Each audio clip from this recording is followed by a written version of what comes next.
दोस्तों, क्या आप जानते हैं कि समुंदर की 13,000 फीट गहराई में साइंटिस्ट्स को कुछ ऐसा मिला है जो हमारे एग्जिस्टेंस पर हाई सवाल खड़े कर देता है। एक ऐसी चीज जो इतनी गहराई में होनी ही नहीं चाहिए थी, लेकिन इसकी मौजूदगी ने हमें एक बड़ी चेतावनी दे दी है। क्या ये वही वजह है कि डीप सी के जानवर भरी तड़ में समुंदर के बाहर निकल रहे हैं? ये सब कुछ जानने के लिए हमारे साथ इस वीडियो में बने रहिए। 5 मिनट नॉलेज को लाइक करें, सब्सक्राइब करें और घंटी के निशान को जरूर दबाएं ताकि नई आने वाली वीडियोस आप तक पहुंचती रहें। साल 2013 में डीप सी साइंटिस्ट एंड्रू स्वीटमैन और उनकी टीम क्लैरियन क्लिपर्टन जोन में रिसर्च कर रहे थे। ये एरिया पैसिफिक ओशन में हवाई और मेक्सिको के बीच में पड़ा है। उनका मकसद था डीप सी एनिमल्स की सेहत का पता लगाना। उन्होंने अपनी special machine automated sea floor lander को 5000 मीटर नीचे भेजा। जैसे हाई लैंडर नीचे पहुंचा, उसने गहरे पानी को अपने अंदर खींचना शुरू किया। इस स्पेशल चेम्बर के जरिए उन्हें पता लगाना था कि समुंदर के इतने डीप वाटर्स में ऑक्सीजन की मात्रा कितनी स्पीड से कम होती है,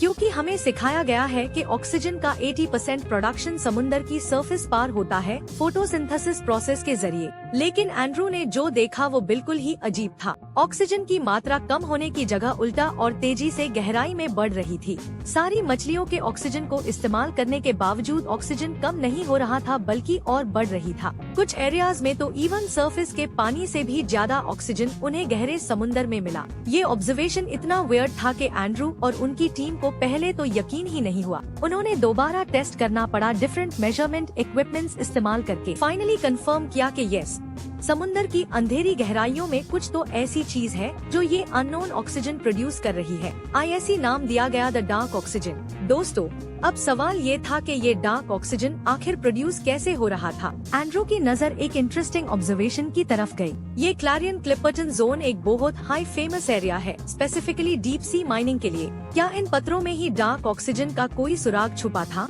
एंड्रू ने डॉक्टर फ्रांस जीगर के साथ मिलकर ये मिस्टीरियस स्टोन्स को लैब में टेस्ट किया। उन्होंने एग्जैक्ट एनवायरनमेंट क्रिएट किया जैसे समुंदर के ताल में होता है। अब ये तो प्रूफ हो गया था कि इस नए जन्म लेने वेल ऑक्सीजन गैस का सोर्स कोई प्लांट या माइक्रो ऑर्गेनिज्म बिल्कुल नहीं है। इस ऑक्सीजन का सोर्स बायोटिक नहीं बल्कि एबायोटिक है। डॉक्टर जीगर को याद था कि उन्होंने बहुत पहले लैब एक्सपेरिमेंट के जरिए ये प्रूफ किया था कि समुंदर का नमकीन पानी कुछ खास हालातों में जंग लगे मेटल्स के साथ इंटरेक्ट करके इलेक्ट्रिसिटी पैदा कर सकता है। यस, एक अंडर वाटर बैटरी की तरह। उन्होंने इन पत्थरों की सरफेस पर 2 इलेक्ट्रोड्स लगाए और वोल्ट मीटर से मेजर किया। ये पठार वाकई में इलेक्ट्रिसिटी प्रोड्यूस कर रहे थे। अब अगर ये पठार इलेक्ट्रिसिटी प्रोड्यूस कर रहे हैं, तो क्या इसका मतलब ये है कि गहरे समुंदर में इलेक्ट्रोलाइसिस की प्रोसेस हो रही है, जिसमें डार्क ऑक्सीजन प्रोड्यूस हो रहा है। इलेक्ट्रोलाइसिस के लिए एटलीस्ट 1.23 वोल्ट चाहिए, लेकिन अगर ये स्टोन्स क्लस्टर फॉर्म में माइल 2 वो इजिली 1.23 वोल्ट्स प्रोड्यूस कर सकते हैं।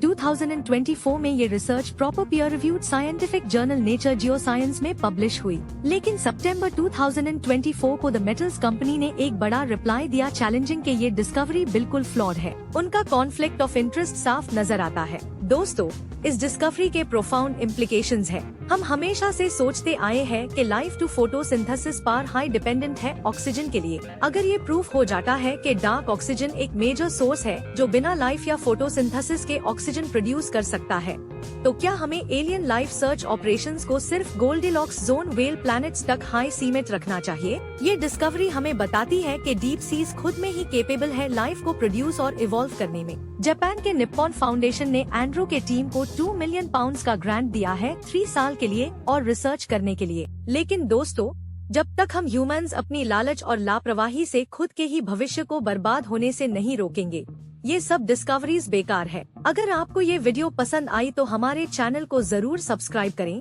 वीडियो को लाइक करें और बेल आइकन प्रेस करना ना भूलिए।